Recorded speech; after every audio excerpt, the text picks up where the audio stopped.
আজি গোটেই ভাৰতবৰ্ষৰ লগতে অসমত মুছলমানৰ ওপৰত যি অন্যায় আৰু অত্যাচাৰ হৈছে তাক আমি গৰিহণা দিছোঁ।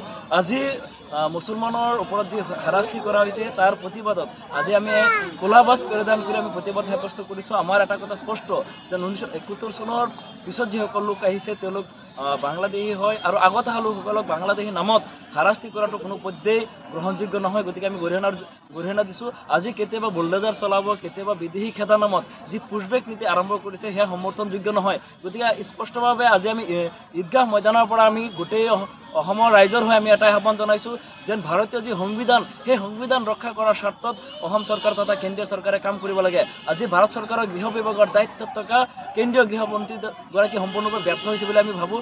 কাৰণ এওঁলোকে জাতি ধৰ্ম বৰ্ণ নিৰ্বিশেষে যি কাম কৰাৰ কথা আছিল সেয়া সম্পূৰ্ণ ফটকাৰ ফেনত পৰিণত হৈছে।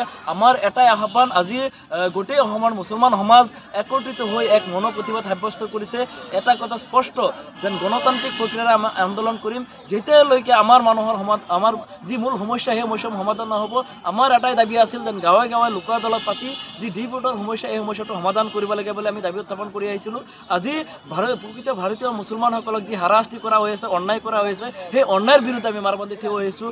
আজি যিসকল ভাৰতীয় লোকক বাংলাদেশী সজাই আজি পুছবেক কৰাৰ নিচিনা এটা জঘন্যতম অপৰাধ কৰিছে, কাৰণ এওঁলোক প্ৰকৃততে ভাৰতীয় নাগৰিক হয়। এইসকলৰ বৈধ নথিপত্ৰ আছে। তেওঁলোকৰ আজু ককাসকলৰ 1965 ভোটাৰ তালিকাত 51 ভোটাৰ তালিকাত নাম থকাৰ পিছতো এই লোকক বাংলাদেশী সজোৱাটো গৰিহণাযোগ্য ধিক্কাৰজনক। গতিকে আজি আমাৰ যি সংখ্যালঘু দল সংগঠনৰ যি কোঅৰ্ডিনেশ্যন কমিটি আছিল সেই কমিটিৰ আহ্বানত যি মনোপ্ৰতিবাদ সাব্যস্ত কৰা হৈছিলে আজি তাৰেই গোটেই অসম জুৰি এই অসমৰ লগতে আজি মৰিয়াবাৰী শ্বাহী ঈদগাহ ময়দানত আমি আমাৰ মোচাৰ কৰ্মকৰ্তাসকলে আমি মনোপ্ৰতিবাদ সাব্যস্ত কৰোঁ। আমি কেন্দ্ৰীয় চৰকাৰ তথা অসম চৰকাৰক আহ্বান জনাওঁ যে মুছলমানসকলক হাৰাশাস্তি কৰা বন্ধ কৰক আৰু যিসকল বাংলাদেশী নামত হাৰাশাস্তি কৰি আছে যাতে দ্বিতীয়টো নহয় তাৰে প্ৰতি লক্ষ্য ৰখাৰ কাৰণে আমি দাবী উত্থাপন কৰিছোঁ। অন্যথাই আমাৰ যি প্ৰতিবাদ সেই গণতান্ত্ৰিক প্ৰতিবাদ চলিয়ে থাকিব।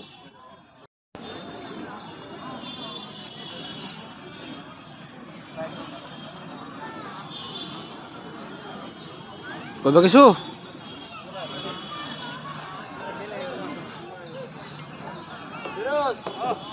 মনোপ্ৰতিবাদ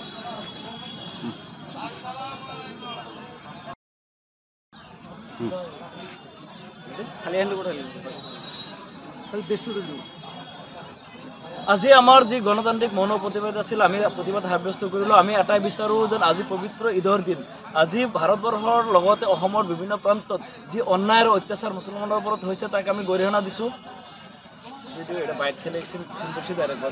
যিকোনো খবৰৰ বাবে যোগাযোগ কৰক 7099017330 লগতে 7099017110 নম্বৰত।